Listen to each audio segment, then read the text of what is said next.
This experience, which Black Americans were having, did not go unnoticed by the rest of America.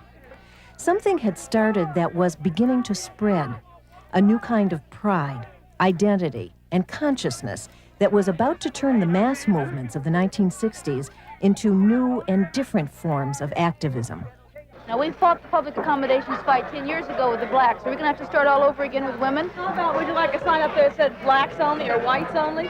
It's the same principle, sir. Women are persons, women are people. And we want to be able to come and go through it, and we don't want to be intimidated by signs that say men's buffet.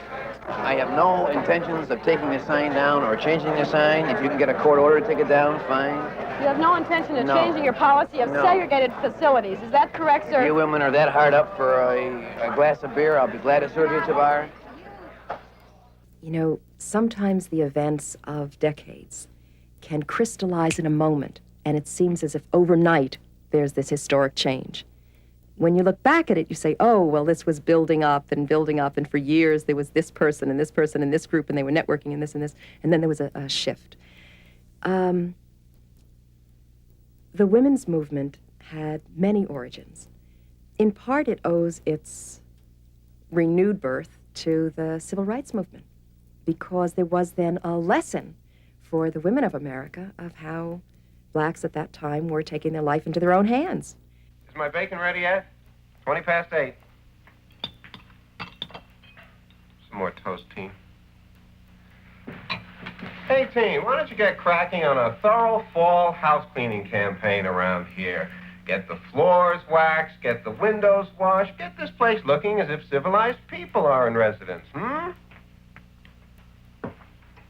Gee, that's a little light, isn't it? I'm sorry, I hurried it. Sweetie, have a little more damson plum preserves, please.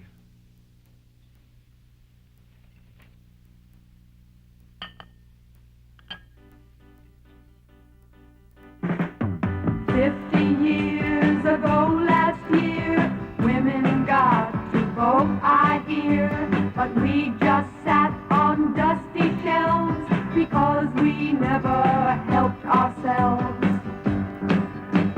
Married men can still be free, but a woman, what is she? A servant with no pay for life, just so she can stay a wife. A status symbol with a ring. Tell me what that's gonna bring. A legal right to bear his kids while liberation he forbids. So ladies, drop the kitchen mop and we'll be heard somehow. Men have made a mess of things. They should be stopped by now.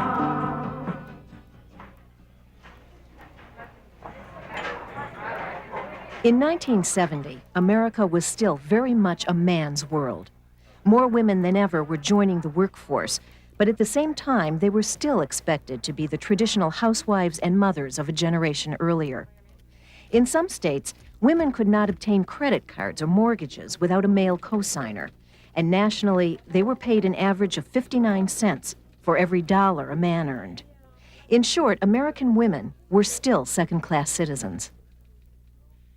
It's hard for a kid growing up now to realize that in 1964, 5, 6, whenever, if a woman sat on a park bench reading a book, chances were she would be interrupted, and that the man who came up to her would assume that she would rather talk to him than read the book.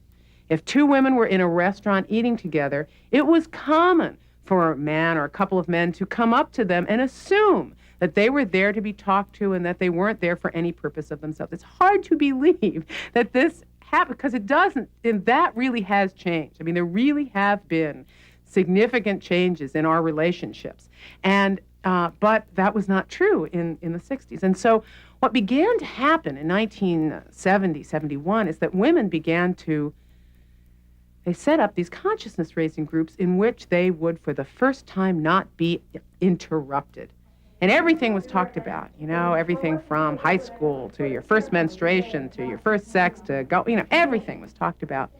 But the principle was that you went around in a circle and no one interrupted you. The biggest change, which is still affecting me, is that I now really like women, and I didn't like women before. Women were not usually educated, they were not usually very vital, they were usually passive, so I thought men were cooler. I don't want to see women adopting a lot of the, I think, bad characteristics that are usually considered masculine, such as aggressiveness up to the point of fighting. And I don't think that, we do not want to become that way. But we are that way. Men become softer. Women can fight in a different way. It was like a flash ignition. It would be like lighting your gas furnace, and it would just go boom. And all of a sudden, you had insight into things that had happened in the past, and you were able to move forward with this insight. It changed your whole context, and it happened in a group with other people who were experiencing the same thing. So you felt validated, you didn't feel crazy anymore, and you knew that really what you were saying and feeling was the truth. And that's when women suddenly understood that their own personal history was significant. And that's where the phrase, the personal is political, came from. And that connection of realizing that the personal is political and therefore justifies political action was one of the revolutionary ideas of the beginning of the women's movement. Sisterhood is powerful. Join us now. Join us now. A moment in which all this prior organizing exploded was in 1970. It was the women's strike.